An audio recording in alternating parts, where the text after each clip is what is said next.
ಅಯೋಧ್ಯೆ ರಾಮ ಮಂದಿರದಲ್ಲಿ ಗೋಪುರಕ್ಕೆ ಚಿನ್ನದ ಲೇಪನ ಮಾಡಿದ್ದಾರೆ ಮತ್ತು ಈಗ ಅಲ್ಲಿ ವಿಗ್ರಹಗಳನ್ನು ಮೊದಲನೇ ಮಹಡಿನಲ್ಲಿ ಪ್ರತಿಷ್ಠಾಪನೆ ಮಾಡ್ತಾರೆ. ನಾಳೆ 2ನೇ ಬಾರಿ ಇದು.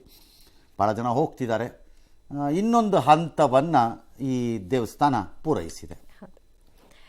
ಇನ್ನು ಏಕಾಏಕಿ ಆಸ್ಪತ್ರೆಯ ವಿದ್ಯುತ್ ಸಂಪರ್ಕ ಕಡಿತವಾಗಿ ಕತ್ತಲಲ್ಲೇ ಬಾಣಂತಿಯರು ರೋಗಿಗಳು ಪರದಾಡಿರುವಂತಹ ಘಟನೆ ಬಳ್ಳಾರಿ ಜಿಲ್ಲೆಯ ಕಂಪ್ಲಿ ಪಟ್ಟಣದ ಸರ್ಕಾರಿ ಆಸ್ಪತ್ರೆಯಲ್ಲಿ ಕಂಡುಬಂತು.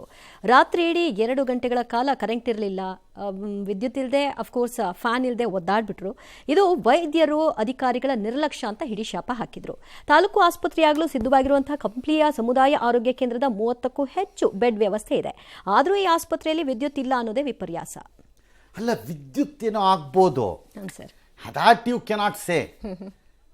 ಲೈನಲ್ಲಿ ವಿದ್ಯುತ್ ಬಂದಿರುತ್ತೆ, ಪವರ್ ಹೋಗಿರ್ಬೋದು, ಪವರ್ ಬಂದಿರ್ಬೋದು, ಎಂಥದೋ ಒಂದು ಆಗಿರ್ಬೋದು. ಬ್ಯಾಕಪ್ ಏನು? ಹಾಸ್ಪಿಟಲ್ ಆಗಿದ್ರಿಂದ ಹೇಳ್ತಿದ್ದೀನಿ, ಜನರೇಟರ್ ವ್ಯವಸ್ಥೆಗಳೇ ಏನೋ ಒಂದು ಇರಬೇಕಲ್ಲ ಬ್ಯಾಕಪ್. ಇಲ್ಲ ಇನ್ನೊಂದು ಲೈನಲ್ಲಿ ಎಲ್ಲಿಂದನಾದ್ರು ಆಲ್ಟರ್ನೇಟ್ ಪವರ್ ಇರುತ್ತಾ? ಅದು 2 ಲೈನಲ್ಲಿ ಇದ್ದರೆ ಆ ಜಾಗಗಳಲ್ಲಿ ಇಲ್ಲದ್ರೆ ಅದಕ್ಕೆ ಏನೋ ಒಂದು ಪವರ್, ಅಟ್ಲೀಸ್ಟ್ ಎಮರ್ಜೆನ್ಸಿ ಬ್ಯಾಕಪ್ಸ್ ಆದರೂ ಬೇಕು. ಏನಾದ್ರು ಬೇಕಲ್ಲ ಹಾಸ್ಪಿಟಲ್ ಆಗಿದ್ರಿಂದ.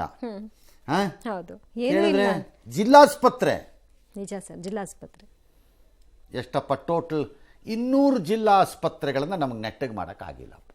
ಮೇಂಟೈನ್ ಮಾಡಕ್ಕೆ ಬಜೆಟ್ ನೋಡಿ ಹೆಲ್ತ್ ಡಿಪಾರ್ಟ್ಮೆಂಟ್ ಇಂದು ತಕ್ಕಳಪ್ಪ, ದೇಶನೇ ಖರೀದಿ ಮಾಡಿಬಿಡ್ಬೋದು. ನೀರು ಹರಿದ ಜನೌಷಧಿ ಅದು ಮಾತ್ರ ಇರ್ಕೊಡ್ದು ಎತ್ತೆತ್ ಬಿಸಾಕ್ಬಿಡ್ತೀವಿ. ಯಾಕೆಂದ್ರೆ ನಾವು ಫ್ರೀ ಕೊಡ್ತಾ ಇದೀವಿ.